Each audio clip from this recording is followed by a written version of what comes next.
اپنے اپنے مرحومین اور خصوصاً منتظمین مجلس کے جملہ مرحومین کے ایصال ثواب کے لیے رحم اللہ من قرأ الفاتحہ۔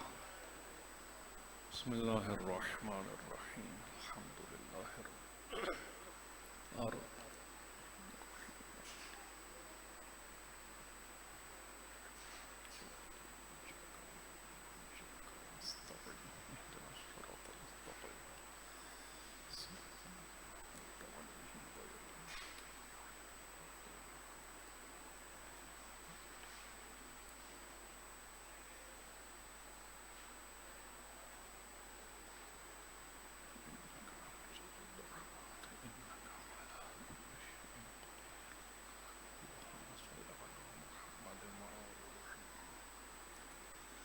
دعائے سلامتی امام زمان علیہ السلام۔ بسم اللہ الرحمن الرحیم۔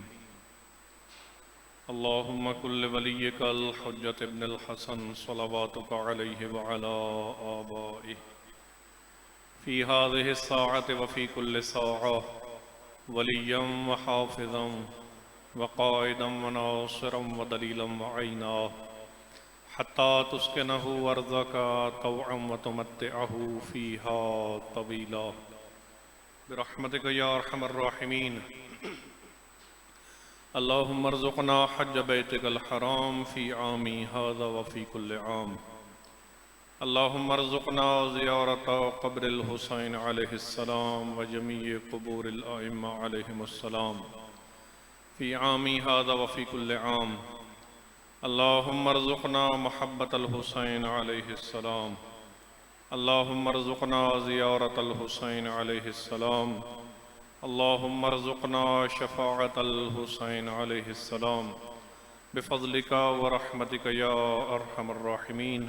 اللهم صل على محمد وآل محمد۔ درود بھیجئے محمد وآل محمد۔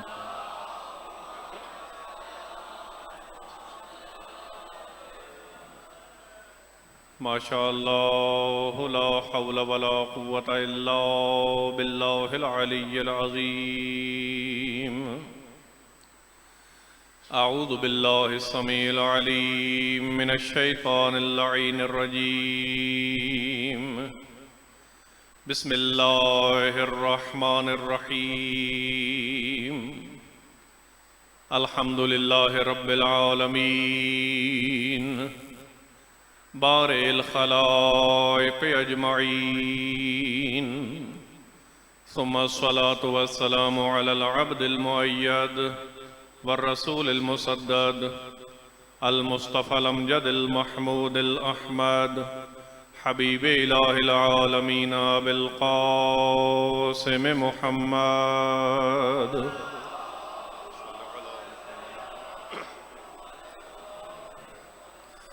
وعلى أهل بيته الطيبين الطاهرين المعصومين المظلومين الغر الميامين المنتجبين الذين أذهب الله عنهم الرجس وطهرهم تطهيرا۔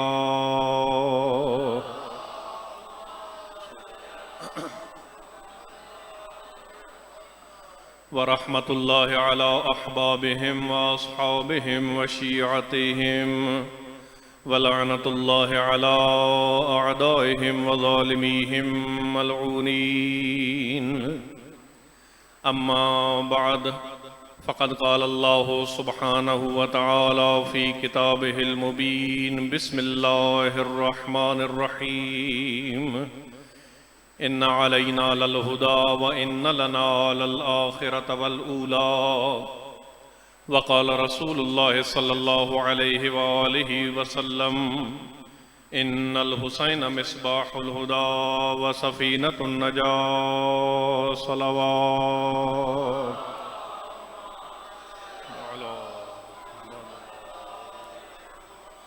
نعرہ تکبیر، نعرہ تکبیر، نعرہ رسالت، نعرہ رسالت، نعرہ حیدری، نعرہ حیدری، حسینیت، حسینیت، یزیدیت، یزیدیت، بر محمد و اہل بیت محمد بلند تر صلوات۔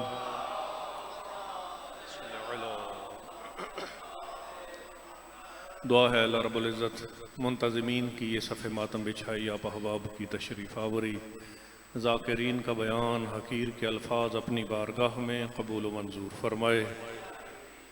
امام علیہ السلام کی شہادت کے سلسلے میں جہاں جہاں اس دنیا میں مجالس عزا برپا ہیں، تمام عزاداروں کو شر شیطان اور شر دشمنان سے محفوظ فرمائے، دشمنان دین و دشمنان عزاداری کو نیست و نابود فرمائے۔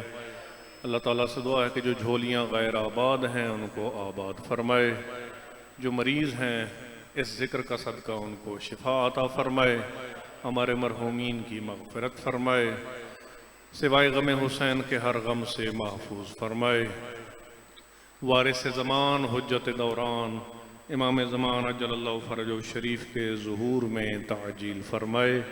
ان دعاؤں کی قبولیت کے لیے باواز بلند صلوات۔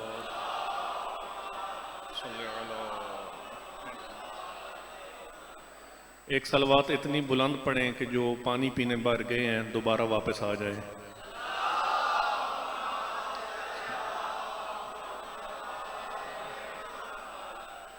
چند گزارشات مختصر وقت میں، اور کوشش وہ کروں گا کہ جو آج کا دن جس معصوم سے مخصوص ہے اسی کا ذکر کیا جائے۔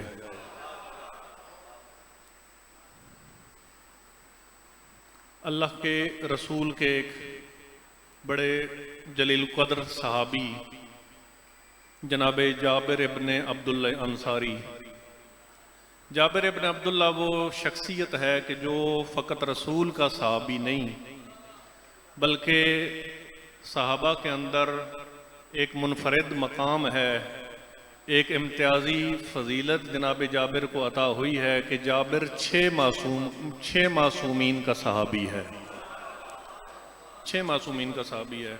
اور لوگ پھر پوچھتے ہیں، یقیناً کتنے خوش قسمت لوگ ہیں کہ جو رسول سے آ کر پوچھتے تھے کہ آپ کے بعد ہمارا امام حجت خدا ولی برحق کون ہوگا۔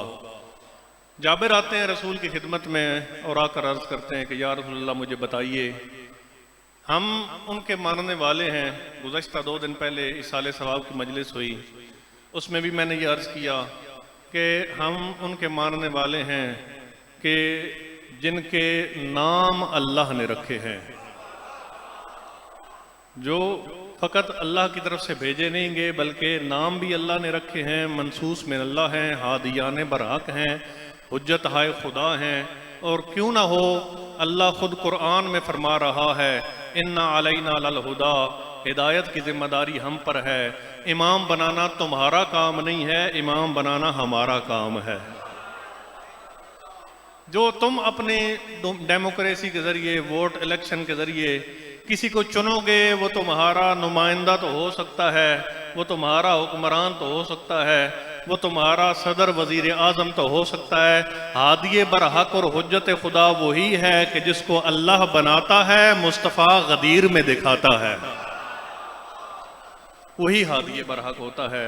ہماری ذمہ داری ہے کہ ہم ہادی بنائیں، ہدایت کی ذمہ داری اللہ اپنے اوپر لے رہا ہے۔ بس پوچھا یا رسول اللہ فرمائیے کہ وہ ہادیان برحق کون ہیں کہ جن کو امت نہیں بلکہ اللہ نے بنایا ہے۔ رسول اکرم نے فرمانا شروع کیا کہ میرے بعد میرے بھائی علی ابن ابی طالب ہادی برحق ہیں، حجت خدا ہے۔ ان تؤمروا علیا تجدوہ ہادیا مہدیا، تم اگر میرے بعد علی کو اپنا امام بناؤ، اگر علی کی تم پیروی کرو اور علی کے کہے پہ تم لگو اور اسی کی اطاعت کرو، تجدوہ ہادیا مہدیا، نہ علی خود گمراہ ہے نہ امت کو گمراہ ہونے دے گا۔ علی خود بھی ہدایت یافتہ ہے، امت کو بھی ہدایت کے راستے پر لے کر چلے گا، امت کبھی گمراہ نہ ہوگی اگر علی کے پیچھے چلے۔ بلکہ یہاں تک فرمایا تھا کہ اگر امت علی کی محبت پر اکٹھی ہو جائے، اللہ کو دوزخ بنانے کی ضرورت پیش نہ آئے۔ یا علی، اللہ کو جہنم بنانے کی ضرورت پیش نہ آتی اگر امت ولائے علی پر اکٹھی ہو جاتی۔ بسم اللہ۔ محبت علی میں اگر امت اکٹھی ہو جاتی تو اللہ کو جہنم بنائی ہی علی کے دشمن کے لیے گئی ہے۔ اور یقیناً کیوں نہ بنائی جائے، فرمایا تھا کہ یا علی حبو کا ایمان و بغضو کا کفر، اے علی آپ کی محبت ہی ایمان ہے، آپ کی دشمنی کا نام کفر ہے۔ جو علی سے محبت کرنے والا ہے وہ مومن ہے، جو علی کا بغض رکھنے والا ہے وہ کافر ہے۔ جنت ہے مومن کے لیے، دوزخ ہے کافر کے لیے۔ بس یہ کہوں کہ جو علی سے محبت کرنے والا ہے جنت اس کی میراث ہے، اور دوزخ اس کا ٹھکانہ ہے جو علی سے دشمنی کرنے والا ہے۔ تجدوہ ہادیا مہدیا، تم دیکھو گے علی خود بھی ہدایت یافتہ ہے، تمہیں بھی ہدایت کے رستے پر لے کر چلیں گے۔ علی کے بعد ان کے بیٹے حسن، ان کے بعد ان کے بھائی حسین، ان کے بعد علی ابن الحسین زین العابدین، اور ان کے بعد محمد ابن علی۔ فرمایا اسمہ اسمی کنیتہ کنیتی، پانچواں تمہارا ہادی، تمہارا امام میرے بعد وہ ہوگا کہ جس کا فرمایا جس کا نام میرے نام پر ہوگا، جس کی کنیت میری کنیت ہوگی، جو بالکل رفتار گفتار کردار میں محمد کی شبیہ ہوگی۔ اور ایک خوشخبری دی، اے جابر میں تجھے خوشخبری دیتا ہوں، اللہ تجھے اتنی لمبی زندگی دے گا، تو میرے اس پانچویں فرزند محمد باقر سے ملاقات کرے گا۔ جب اس کے سے ملاقات ہو جائے میں محمد مصطفیٰ کا سلام محمد باقر کو پہنچا دینا، میرا سلام میرے اس فرزند کو پہنچا دینا۔ جناب جابر ابن عبداللہ 5 آئمہ اور چھٹے رسول اکرم، 6 معصومین کے صحابی ہیں جناب جابر ابن عبداللہ انصاری، حدیث قصہ کے راوی جابر ابن عبداللہ انصاری ہیں۔ فرمایا کہ جب باقر سے ملاقات ہو میرا سلام اس کو پہنچا دینا۔ اور اس کے بعد امام زمان تک سارے آئمہ کا نام رسول اکرم نے لیا۔ جناب جابر زمانہ گزر گیا رسول کا، امیر المومنین کا، جب سن رسیدہ ہو گئے جابر کا آنکھوں کا نور جاتا رہا، نابینا ہو گئے، گلیوں میں یا باقرو کی صدا لگائے پھرتے تھے۔ لوگ سمجھتے تھے شاید پاگل ہو گئے ہیں، کہ ایک دن دیکھتے ہیں آتے ہیں امام زین العابدین علیہ السلام کے زمانے میں امام کی خدمت میں آتے ہیں، امام علیہ السلام کی خدمت میں تشریف فرمائے کہ امام ایک بچے کو اٹھا کر لاتے ہیں اور آ کر کہتے ہیں کہ اے جابر اس میرے بچے سے ملاقات کرو، یہ میرا وہ فرزند ہے کہ جو میرے بعد تمہارا امام ہوگا، یہ ہادی برحق ہوگا، یہ حجت خدا ہوگا۔ جابر نے پوچھا کہ اس کا نام کیا ہے؟ فرمایا کہ اس کا نام رسول کے نام پر ہے، اس کی کنیت رسول کی کنیت پر ہے۔ یہ سننا تھا۔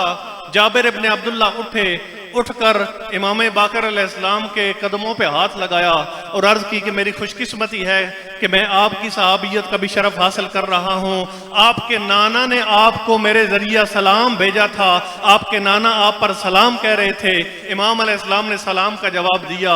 امام علیہ السلام جب سلام کا جواب دے چکے، جابر نے کہا کہ مولا اتنا عرصہ میں سلام کی امانت لے کر پھرتا رہا ہوں تاکہ آپ سے ملاقات ہو جائے، میں یہ امانت آپ تک پہنچاؤں، میں اس کا کچھ عوض لینا چاہتا ہوں۔ پوچھا کیا عوض لینا چاہتے ہو؟ ہم کہتے تو کوئی چیز دنیاوی مانگتے۔ جابر کہتا ہے کہ مولا میں آپ سے عوض یہ لینا چاہتا ہوں کہ قیامت کے دن میں بوڑھے کی شفاعت کرنا۔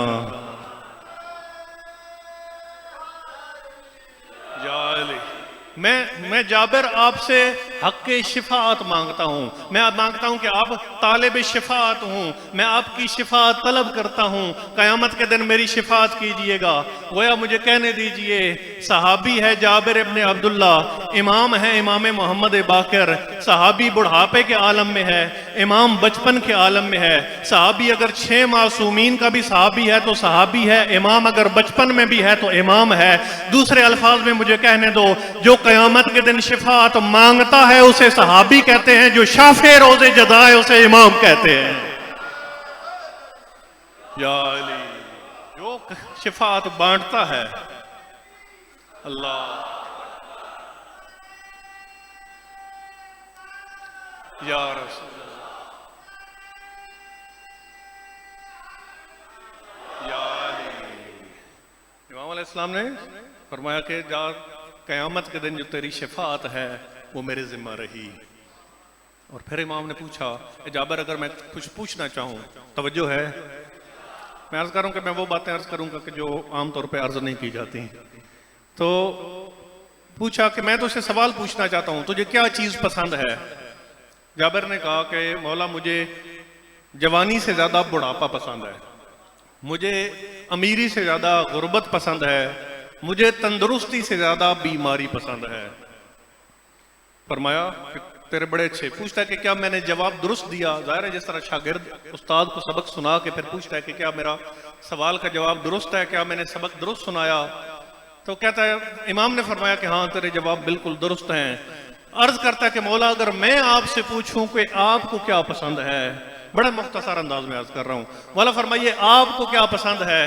فرمایا کہ تم نے کہا کہ تمہیں امیری سے زیادہ غربت پسند ہے، تمہیں جوانی سے زیادہ بڑھاپا پسند ہے، تمہیں تندرستی سے زیادہ بیماری پسند ہے، لیکن تم نے اپنی پسند اور ناپسند کو شامل کیا۔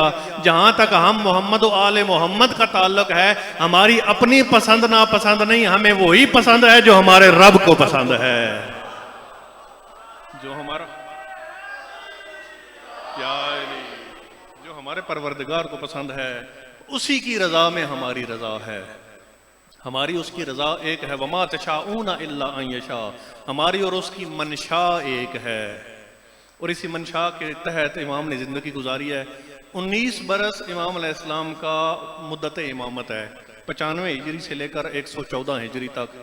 4 بنو امیہ کے خلیفہ کا دور دیکھا امام نے، ولید ابن عبد الملک سے لے کے ہشام تک، بلکہ عبد الملک بن مروان سے لے کر ہشام ابن عبد الملک تک 4 ان بادشاہوں کا دور امام علیہ السلام نے دیکھا۔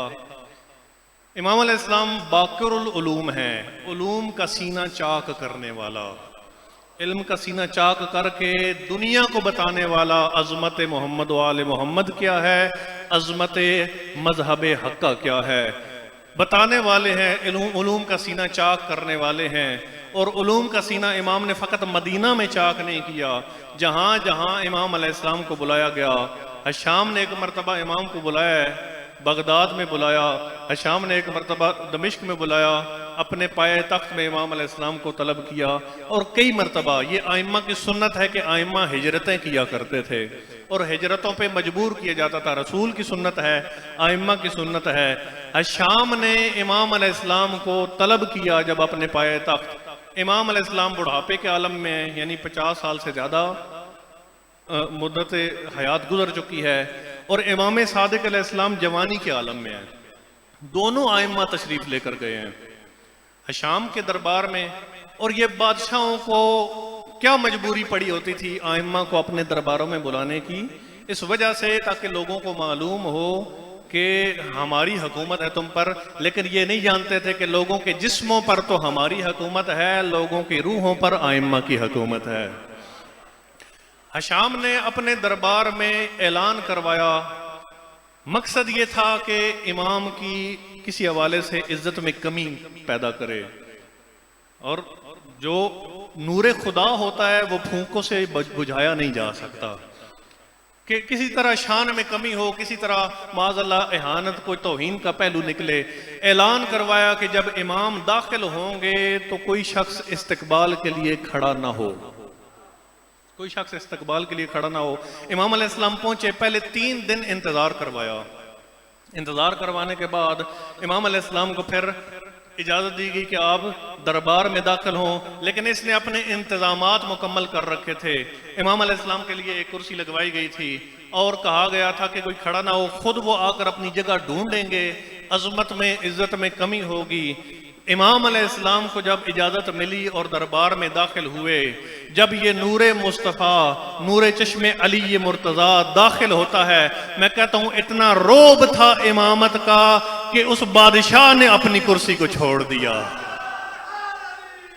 یا علی، بادشاہ نے اپنی کرسی کو چھوڑ دیا اور کہتا ہے مولا آئیے میری کرسی پر تشریف رکھیے۔ امام علیہ السلام کا استقبال، لوگ حیران ہو گئے کہ بادشاہ نے جس ہستی کے لیے اپنی کرسی کو چھوڑا۔ کہتا ہے کہ آپ کا جو آپ کے دادا علی نے فرمایا، مولا علی کے فضائل ہر بادشاہ کو، ہر شخصیت کو کھٹکتے تھے۔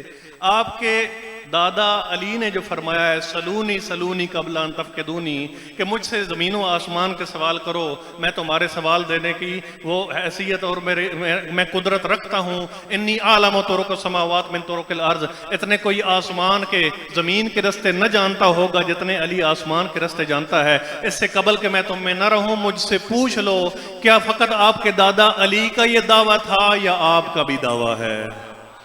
فرمایا کہ ہر حجت خدا کا یہ دعویٰ ہے. تو کہتا ہے پھر میں آپ کی آزمائش کرنا چاہتا ہوں. فرمایا ہر آزمائش کے لیے تیار ہوں. اب اس نے میدان وہ ڈھونڈا کہ جو ایک امام اور خصوصاً ایک سن رسیدہ، یعنی 50 سال سے زیادہ اس کی عمر ہو چکی ہے، اس کے لیے بڑا مشکل کام تھا. کہتا کہ علمی مسئلہ نہیں پوچھنا، معلوم تھا کہ اہل بیت محمد و آل محمد کو علم میں شکست نہیں دی جا سکتی. علمی مسئلہ نہیں پوچھنا، آپ سے ذرا تیر اندازی کروانی ہے. توجہ ہے، تیر اندازی کروانا چاہتا ہوں. کیا تمام ہمارا عقیدہ ہے کہ تمام اچھی صفات میں امام کمال کی منزل پہ فائز ہوتا ہے، تو تیر اندازی بھی ایک فن ہے اور اس کو سیکھنے کا مستحب قرار دیا گیا ہے، ثواب قرار دیا گیا ہے. میں آپ سے تیر اندازی کرانا چاہتا ہوں. امام نے فرمایا کہ تیر اندازی جوانوں کا کام ہے، جوان مردوں کا کام ہے. میں بوڑھا ہو چکا ہوں، تم کوئی اور مجھے کوئی علمی مسئلہ پوچھو. کہتا ہے کہ نہیں، اس کے بغیر جو ہے وہ میں آپ کو چھوڑنے والا نہیں، آپ سے تیر اندازی ہی کرواؤں گا. امام علیہ السلام کو تیر کمان لا کر رکھا گیا. تیر کمان امام علیہ السلام نے اٹھایا، جو نشانے کے لیے نقطہ لگایا گیا تھا امام نے نشانہ باندھا. علی کا علی پوتا جب نشانہ باندھے تو کیسے ہو سکتا ہے کہ تیر نشانے پر نہ لگے؟ تیر نشانے پر جا بیٹھا. یہ دیکھنا تھا تو وہ جو توہین کا پہلو نکالنے کے درپے تھا وہ بھی اش اش کر اٹھا. کہتا ہے کہ آپ نے بہترین نشانہ لگایا، اب آپ تشریف رکھیے. مولا نے فرمایا کہ نہیں، ابھی دوسرا تیر لے کر آؤ. دوسرا تیر لایا گیا. امام علیہ السلام نے نشانہ لگا کر جب پھینکا، پہلے تیر کی پشت میں جا کر پیوست ہوا. تیسرا تیر منگوایا، دوسرے کی پشت میں جا کر پیوست ہوا. 7 تیر امام علیہ السلام نے منگوائے، ایک دوسرے کی پشت میں پیوست ہوتے گئے. امام نے پوچھا کہ 8واں تیر لے کر آؤ. کہتے ہیں کہ مولا تیر ختم ہو گئے. فرمایا کہ اگر آج تیرے تیر نہ ختم ہوتے میں دمشق سے مدینہ تک تیروں کا پل بنا کر دکھاتا. تیروں کا پل بناتا اگر تیرے تیر ختم نہ ہوتے. جو نور خدا کو پھونکوں سے بجھایا نہیں جا سکتا، جو جس مقصد کے لیے امام علیہ السلام کو طلب کیا تھا، مختصر کر رہا ہوں، جس مقصد کے لیے امام علیہ السلام کو طلب کیا تھا اس مقصد میں کامیاب نہ ہو سکا تو رخصت دے دی. امام علیہ السلام صادق آل محمد جوانی کے عالم میں، امام باقر علیہ السلام بزرگی کے عالم میں، دونوں ائمہ چلتے چلے صحرا میں ایک مقام پر دیکھا کہ جہاں پر ایک جم غفیر ہے، ہزاروں لوگ ہیں وہاں پر موجود اور ایسا لگ رہا ہے جیسے کسی کا انتظار کر رہے ہیں. امام علیہ السلام آپ پہنچے، پوچھا کہ کون لوگ ہو؟ انہوں نے کہا کہ ہم نصارہ ہیں، ہم عیسائی ہیں اور ہم اپنے ایک عالم کا انتظار کر رہے ہیں، ایک پادری کا انتظار کر رہے ہیں جو اس غار میں رہتا ہے اور سال کے بعد وہ نکلتا ہے. آج وہ دن ہے جب وہ نکلے گا. ہم اس کی زیارت کرنے کے لیے اور اس کا واعظ سننے کے لیے اکٹھے ہوئے ہیں. اس کا واعظ سننے کے لیے اکٹھے. امام علیہ السلام وہیں پہ تشریف فرما ہوئے. وہ نکلا. روایت میں ہے کہ اس کے بوڑھا ہونے کی وجہ سے، سن رسیدہ ہونے کی وجہ سے، اتنا سن رسیدہ تھا کہ اس نے اپنے یہ جو بھویں ہیں جو اس کی آنکھوں کے آگے آئی ہوئی تھی اس کو اٹھا کر یہاں پر پٹی باندھی ہوئی تھی. آ کر اس نے اپنا خطبہ، اپنا واعظ شروع کیا، لیکن اس کی زبان اس کا ساتھ نہیں دے رہی تھی. جس طرح کوئی استاد بیٹھا اور شاگرد جو ہے وہ مجلس پڑھ رہا ہو تو پھر شاگرد کی زبان ساتھ نہیں دیتی. تو وہ ظاہر ہے جو بھی تھا عیسائی تھا لیکن اہل علم تھا. سمجھ گیا کہ مجمع کے اندر کوئی مجھ سے بڑا عالم موجود ہے. پورے مجمع پر نظر دوڑائی، وہی چہرے جو ہر سال نظر آتے تھے، لیکن 2 ایسے چہرے نظر آئے جو نئے تھے. سمجھ گیا یہی وہ 2 افراد ہیں جو مجھ سے بڑے عالم ہیں، جن کی وجہ سے میری زبان میں لکنت پیدا ہو رہی ہے. پوچھا کہ آپ کون ہیں؟ فرمایا کہ ہم اللہ کے بندے ہیں. پوچھا کہ آپ کس امت سے ہیں؟ امت عیسیٰ سے ہیں یا امت مرحوم یعنی امت محمد سے ہیں؟ فرمایا کہ ہم امت محمد رسول خدا کی امت سے ہیں. پھر پادری پوچھتا ہے کیا آپ، یہ اس کو میرے نوجوان بھائی بڑی غور سے سنیے گا، کیا آپ امت محمد کے عالموں میں سے ہیں یا جاہلوں میں سے ہیں؟ اگر باقر العلوم امام یہ فرماتے کہ اس وقت کائنات میں علوم کا سینہ چیرنے والا اگر کوئی ہستی ہے تو میں ہوں، امام نے نہیں فرمایا، بلکہ فرمایا ما انا جاہل، میں امت محمد کے جاہلوں میں سے نہیں ہوں۔ گویا یہ فرمانا چاہتے تھے سب سے بڑا عالم امام ہے، سب سے بڑا باقر العلوم امام فرما رہا ہے کہ میں امت محمد کے جاہلوں میں سے نہیں ہوں۔ گویا فرما رہے ہیں کہ اے ماننے والو، اگر ہمارا تعلق جہالت سے نہیں ہے تو تمہارا تعلق بھی جہالت سے نہیں ہونا چاہیے۔ اگر ہماری فضیلت سب سے بڑی اگر علم ہے، اگر میرے دادا کو باب مدینۃ العلم کہا گیا ہے، میرے بابا علی ابن الحسین زین العابدین نے دربار شام میں جب اپنے فضائل پڑھے ہیں 82 یا 83 فضائل، اس میں پہلی فضیلت علم کو قرار دیا گیا ہے، تو ہم سب کی سب سے بڑی فضیلت علم ہے۔ اور علم بھی وہ علم ہے کہ جو ہم نے دنیاوی کسی یونیورسٹی میں وہ ہم نے حاصل نہیں کیا، ہمیں علم یا اللہ نے عطا کیا ہے یا اللہ کے رسول نے عطا کیا ہے۔ علم لدنی کے مالک ہیں۔ ما انا جاہل، میں امت محمد کے جاہلوں میں سے نہیں ہوں۔ اچھا، اگر آپ امت محمد کے جاہلوں میں سے نہیں ہیں تو پھر میں آپ سے چند سوال کرنا چاہتا ہوں، بس وہ سوال کر کے آپ کی ضامت کو تمام کرتا ہوں۔ آپ سے چند سوال کرنا چاہتا ہوں۔ پہلا سوال یہ ہے کہ آپ کا عقیدہ یہ ہے مسلمانوں کا کہ انسان جو ہے وہ جنت میں کھائے پیے گا لیکن جنت کی نعمتیں کم نہیں ہوں گی، توجہ ہے؟ اس کی اس دنیا سے کوئی مثال دے سکتے ہیں؟ دوسرا کہتا ہے کہ آپ کا جو ہے وہ آپ کا عقیدہ یہ ہے کہ جنت کی نعمتیں کھائے گا لیکن اس کو رفع حاجت محسوس نہیں ہوگی، اس کی اس دنیا سے کوئی مثال دیجئے۔ تیسرا سوال میرا یہ ہے، کہتا ہے کہ وہ کون سا وقت ہے جو نہ دن میں شمار ہے نہ رات میں شمار ہے۔ اور چوتھا سوال کہتا ہے یہ وہ سوال ہیں کہ بڑے بڑے علماء سے میں مسلمانوں کے کر چکا ہوں، مجھے آج تک ان کا جواب نہیں ملا۔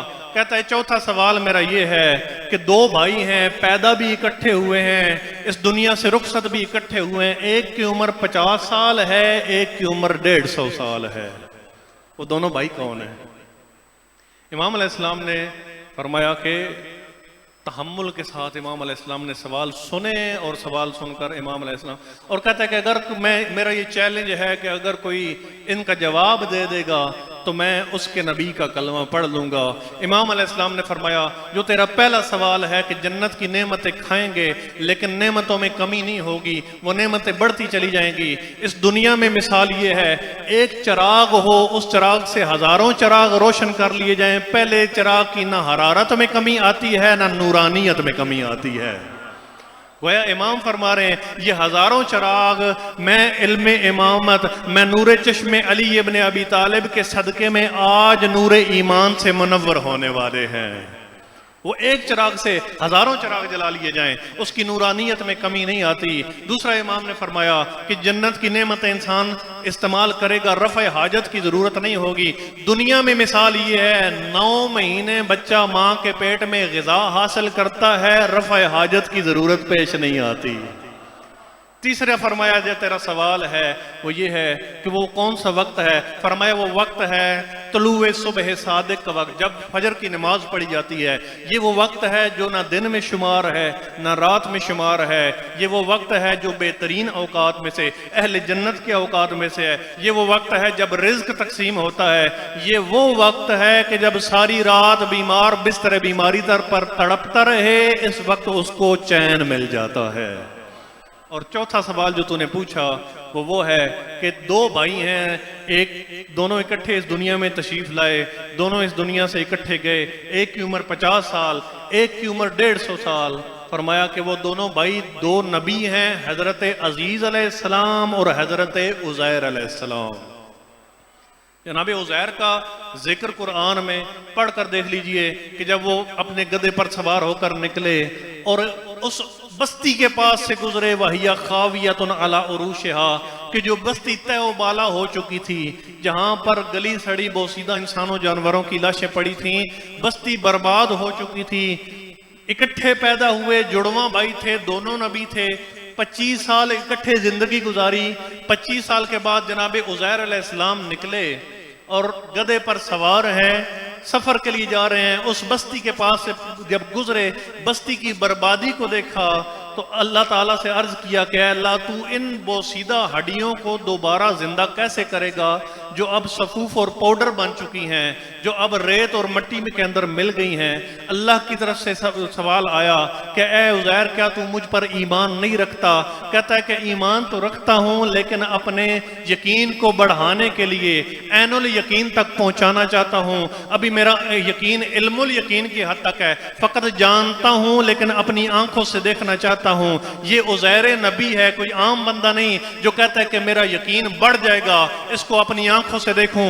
تو اور میں تو وہ خوش قسمت ہیں، اس علی کے ماننے والے ہیں جو اپنے سینے پہ ہاتھ مار کر کہہ رہا ہے لو کشفت الغطاء لمزددت یقینا، اگر علی اور علی کے رب کے درمیان جو پردے ہیں ان کو ہٹا بھی دیا جائے، علی کے یقین میں ذرا بھر اضافہ نہیں ہوگا۔ کیوں؟ علی پہلے ہی یقین کی اس منزل پر موجود ہے جس سے آگے کوئی منزل موجود ہی نہیں ہے، سب سے آگے والی حق الیقین کی منزل پہ علی فائز ہے۔ فرمایا کہ عرض کرتے ہیں جناب عزیر علیہ السلام کہ میں اپنی آنکھوں سے دیکھنا چاہتا ہوں۔ فَأَمَاتَهُ اللَّهُ مِئَةَ عَامٍ، اللہ نے اللہ کے حکم سے وہیں پر موت آ گئی۔ جناب عزیر علیہ السلام اس دنیا سے رخصت ہو گئے، وہیں پر بیٹھے بیٹھے موت کا ذائقہ چکھ لیا، اور ہمیشہ کے لیے موت نہیں آئی۔ اماتہ اللہ مئۃ عام، اللہ تعالیٰ نے 100 سال کے لیے موت دی، کہا کہ تو فقط آنکھوں سے دیکھے گا نہیں بلکہ تیرے ساتھ یہ گزرے گا، تجھے فقط عین الیقین کی حد تک نہیں پہنچانا، حق الیقین کی حد تک پہنچانا ہے۔ 100 سال کے بعد جناب عزیر علیہ السلام کو دوبارہ زندہ کیا۔ جناب عزیر علیہ السلام زندہ ہوئے تو پوچھا اللہ نے کہ کتنا سویا ہے؟ کم لبس، عرض کیا لبست یومن او بعض یوم، ایک دن یا ایک دن کا کچھ حصہ میں نیند کی حالت میں رہا ہوں۔ فرمایا کہ نہیں، وانظر الی طعامک بل لبست مئۃ عام فانظر الی طعامک وشرابک لم یتسنى، اے عزیر تو ایک دن نہیں سویا رہا، 100 سال تک سویا رہا ہے، اور 100 سال کے بعد آج بھی ذرا اپنے کھانے اور اپنے پانی کی طرف دیکھ، جس طرح تو گھر سے گرم کھانا لے کر نکلا تھا وہ آج بھی گرم ہے، جس طرح ٹھنڈا پانی لے کر نکلا تھا آج بھی ٹھنڈا ہے۔ والد صاحب مرحوم فرمایا کرتے تھے کہ نبی گدھے پر سوار، گدھا نبیوں کی سواری ہے، اور آج کل تو اس سواری کا جب پیٹرول مہنگا ہو گیا تو اور زیادہ اس کی جو ہے وہ اہمیت اجاگر ہو گئی ہے۔ گدھے پر سوار ہو کر نبی نکلے، گدھے کو بھی موت آئی، کیونکہ گدھے کی ہڈیوں کی طرف اشارہ کیا گیا کہ تیرا کھانا ابھی تک گرم ہے لیکن تیرا گدھا ہڈیوں کے ڈھانچے میں تبدیل ہو چکا ہے۔ فرماتے تھے والد صاحب مرحوم کہ نبی بھی موت کے عالم میں رہے، نبی کے ساتھ گدھا بھی 100 سال سویا رہا، توجہ رکھیے گا، 100 سال نبی بھی سویا رہا، نبی کے ساتھ گدھا بھی سویا رہا، نبی کلمہ پڑھ کر اٹھا، گدھا ہینگ کر اٹھا، 100 سال بعد گدھا گدھا رہا، نبی نبی رہا۔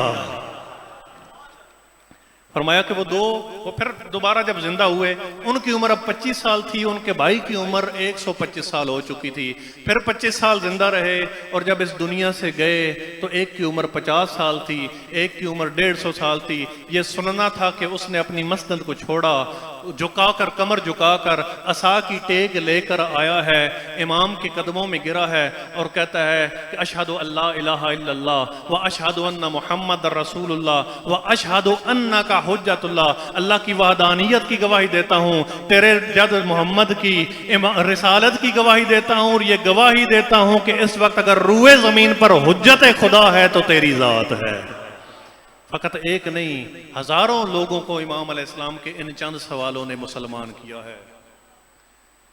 اور امام علیہ السلام 57 برس کل عرصہ زندگانی ہے، شہادت پڑھیں گے ذاکر صاحب، کل عرصہ زندگانی امام علیہ السلام کا 57 برس، 57 ہجری میں اس دنیا میں تشریف لائے، 114 ہجری امام علیہ السلام کی شہادت ہوئی، 57 برس کل عرصہ زندگانی، 19 برس مدت امامت ہے۔ امام علیہ السلام چشمدید گواہ ہیں کربلا کے۔ حشام نے زہر دغا سے شہید کیا امام علیہ السلام کو۔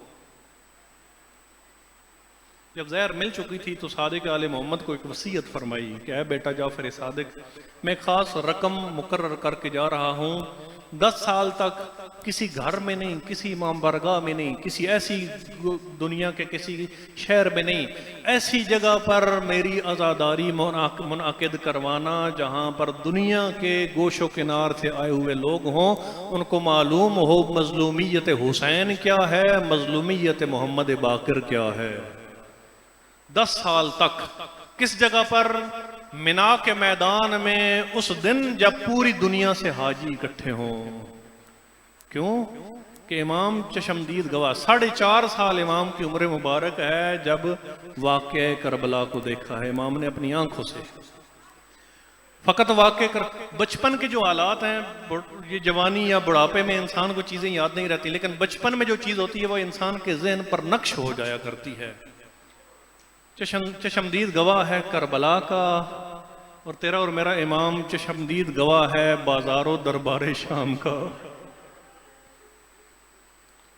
میرے امام نے امام حسین علیہ السلام کو بھی کربلا میں آخری نماز پڑھتے دیکھا، اور امام نے اپنی دادی زینب کبریٰ کو بھی آخری نماز پڑھتے، شام غریبہ کو نماز تہجد پڑھتے دیکھا۔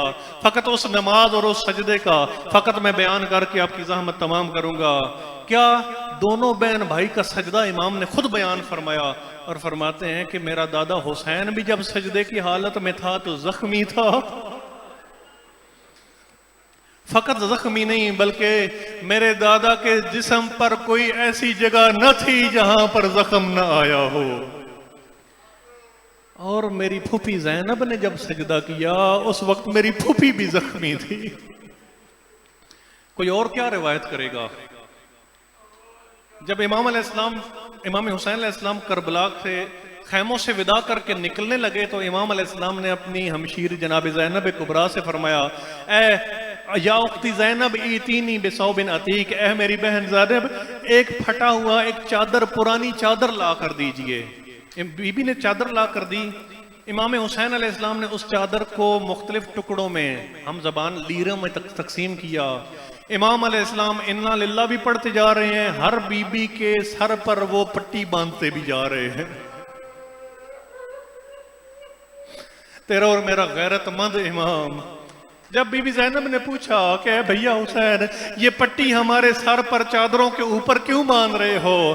امام حسین علیہ السلام فرماتے ہیں کہ اے بہن زینب جب پردہ دار، اول تو دعا کرو پردہ دار کو بھاگنا نہ پڑے، دوڑنا نہ پڑے، لیکن جب مجبوری میں کسی پردہ دار کو دوڑنا پڑتا ہے اس کا پردہ سر سے اتر جاتا ہے۔ میں غیرت مند امام اس لیے پٹی باندھ رہا ہوں، میری شہادت کے بعد یہ ظالم لگائیں گے خیموں کو آگ، بیویوں کو جب صحرا میں بھاگنا پڑے گا پردہ سر سے نہ اتر جائے اس خیال سے پٹی باندھ رہا ہوں۔ جناب فاطمہ کبریٰ روایت کرتی ہیں کہ جب میرے سر سے چادر چھن گئی میں اپنے سر کو دونوں زانوؤں کے اندر چھپا کر بیٹھی ہوئی تھی، میں نے دیکھا کہ کسی نے میرے کندھے پر ہاتھ رکھنے کی کوشش کی، میں نے اسی وقت ایک چیخ ماری اور کہا میں زہرا کی بیٹی ہوں، خبردار ظالم مجھے ہاتھ نہ لگانا۔ جب میں نے دیکھا تو میری پھوپھی زینب کبریٰ تھی۔ زینب کبریٰ نے فرمایا اے میری بھتیجی، اے میری بچی فاطمہ کبریٰ، ذرا دیکھو میرے سر پر بھی چادر موجود نہیں، لیکن میں نے جب اپنی پھوپھی کو دیکھا فقط سر پر چادر موجود نہیں تھی بلکہ پھوپھی کا سر نیزوں کی انیوں سے زخمی ہو چکا۔ اللہ لعنت اللہ۔